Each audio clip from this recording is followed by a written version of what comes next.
IAS అధికారి శ్రీలక్ష్మికి మరోసారి చేదు అనుభవం ఎదురైంది. మంత్రిగా నారాయణ బాధ్యతలు స్వీకరించిన సమయంలో సంతకాలు పెట్టాల్సిందిగా కొన్ని ఫైళ్లను శ్రీలక్ష్మి తీసుకొచ్చారు. అయితే శ్రీలక్ష్మి తీర్పై గుర్రుగా ఉన్న చంద్రబాబు సర్కార్ ఆచితూచి అడుగులు వేస్తుంది. ఇప్పుడు ఫైళ్లపై ఎలాంటి సంతకాలు వద్దని శ్రీలక్ష్మికి చాలా సూటిగానే చెప్పేశారు మంత్రి నారాయణ. నారాయణ బాధ్యతలు చేపట్టిన పట్టణాభివృద్ధి శాఖలోనే స్పెషల్ సీఎస్గా శ్రీలక్ష్మి ఉన్నారు. జీవోలపై శ్రీలక్ష్మి సంతకాలు ఉండకూడదని ప్రభుత్వం ఆలోచన. ఆమెను బదిలీ చేసేంత వరకు ఫైళ్లను పంపకూడదని భావిస్తుంది. అందుకే శ్రీలక్ష్మి ఫైళ్లను తీసుకువచ్చినా మంత్రి నారాయణ సంతకం చేయలేదని అనుకుంటున్నారు. ఒక 10-15 రోజుల్లో ఒక క్లారిటీ తెచ్చుకొని ఆ క్లారిటీని ప్రజలకు కూడా టైం బౌండ్ ఎప్పుడు లోపల చేస్తాం, ఎలా చేస్తాం.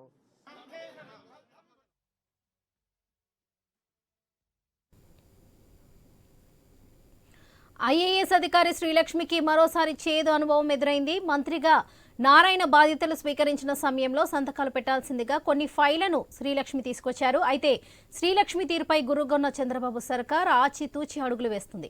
ఇప్పుడు ఫైళ్లపై ఎలాంటి సంతకాలు వద్దని శ్రీలక్ష్మికి చాలా సూటిగానే చెప్పేశారు మంత్రి నారాయణ. నారాయణ బాధ్యతలు చేపట్టిన పట్టణాభివృద్ధి శాఖలోనే స్పెషల్ సీఎస్గా శ్రీలక్ష్మి ఉన్నారు. జీవోలపై శ్రీలక్ష్మి సంతకాలు ఉండకూడదని ప్రభుత్వం ఆలోచన. ఆమెను బదిలీ చేసేంత వరకు ఫైళ్లను పంపకూడదని భావిస్తుంది.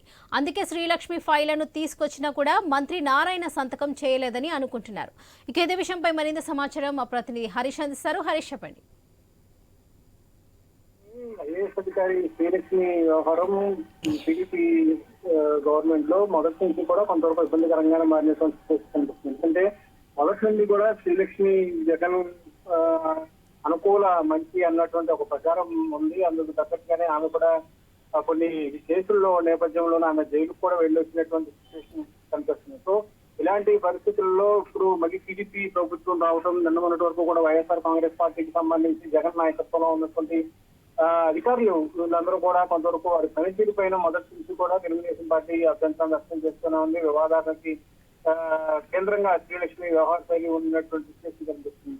మొన్న కూడా ముఖ్యమంత్రిగా చంద్రబాబు నాయుడు ప్రమాణ స్వీకారం చేసిన సందర్భంగా ఆయనకి పక్షుపక్షం ఇచ్చి మర్యాదపూర్వకంగా కలిసేందుకు ప్రయత్నించారు. అయితే అదే సమితంగా చంద్రబాబు కూడా ఆమె బొకేని టచ్ చేసి వదిలేసినటువంటి సిచ్యువేషన్ కనిపిస్తుంది. అంటే ఇదే సందర్భంలో ఇప్పుడు మళ్ళీ ఈ రోజు మున్సిపల్ శాఖకు సంబంధించినటువంటి మంత్రిగా నారాయణ బాధ్యతలు స్వీకరిస్తున్నటువంటి సందర్భంలో ఆమె శ్రీలక్ష్మి బొకే ఇచ్చి ఆయనకి గౌరవంగా మర్యాదగా స్వాగతం పలికారు. అదే సమయంలో కొన్ని ఫైల్ అఫీషియల్ గా కొన్ని ఫైల్స్ ఉంటాయి, వాటి పైన సంతకం పెట్టించేందుకు ప్రయత్నించారు. అయితే ఇప్పుడు పదవి బాధ్యతలు మాత్రమే స్వీకరించినందున వాటి ఫైల్స్ కి సంబంధించినటువంటి వివరాలన్నీ కూడా పూర్తిగా చూడాల్సి ఉంది. కాబట్టి కొంతవరకు అందులో ఐఏఎస్ అధికారి శ్రీలక్ష్మి లాంటి అధికారి పెట్టినటువంటి ఫైల్ రావడంతో ఆ పార్టీ మంత్రి కొంతవరకు అలర్ట్ అయ్యారు. అందులో భాగంగానే ఆమె ఇచ్చినటువంటి ఫైళ్లను పక్కన పెట్టి వాటిని స్టడీ చేసిన తర్వాత నిర్ణయం ఉంటుందన్నటువంటి ఒక అభిప్రాయం వస్తున్నది. అయితే ఇదే సందర్భంలో కొన్ని సందర్భాల్లో చూసుకుంటే కనుక మన చంద్రబాబుకి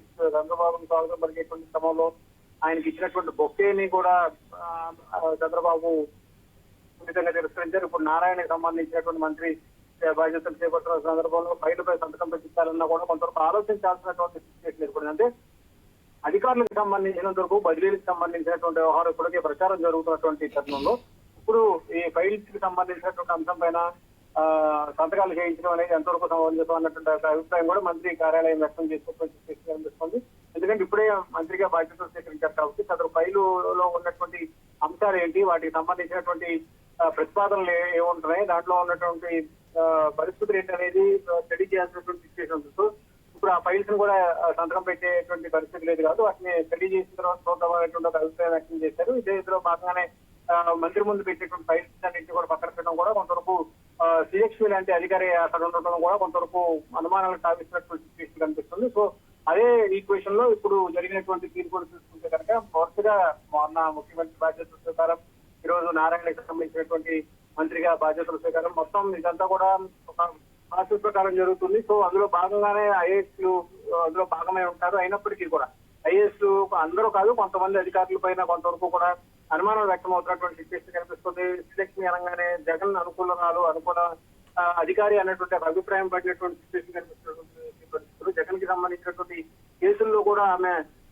పాత్ర ఉందన్నటువంటి ఒక ప్రచారం, ఒక ఆరోపణ వ్యక్తం అవుతున్నటువంటి సిచ్యువేషన్ కనిపిస్తుంది. ఇప్పుడు అదే కేసులు ఇంకా న్యాయస్థానంలో కూడా నడుస్తున్నటువంటి సిచ్యువేషన్. సో ఇప్పుడు ఈ నేపథ్యంలోనే కొంతవరకు ప్రభుత్వం అలర్ట్గా అవుతుంది. ఇదే సందర్భంలో అధికారులకు సంబంధించినటువంటి బదిలీలు కూడా ఈ రోజు రేపు జరుగుతాయి కాబట్టి పూర్తిగా అధికారులు మారిన తర్వాత ఫైళ్లకు సంబంధించినటువంటి అంశాలు పరిశీలించేటువంటి అవకాశం ఉందని కూడా మంత్రి నారాయణ కార్యాలయ వర్గాలు చెబుతున్నాయి. వాళ్ళకి రైట్ హరీష్, థ్యాంక్ యూ.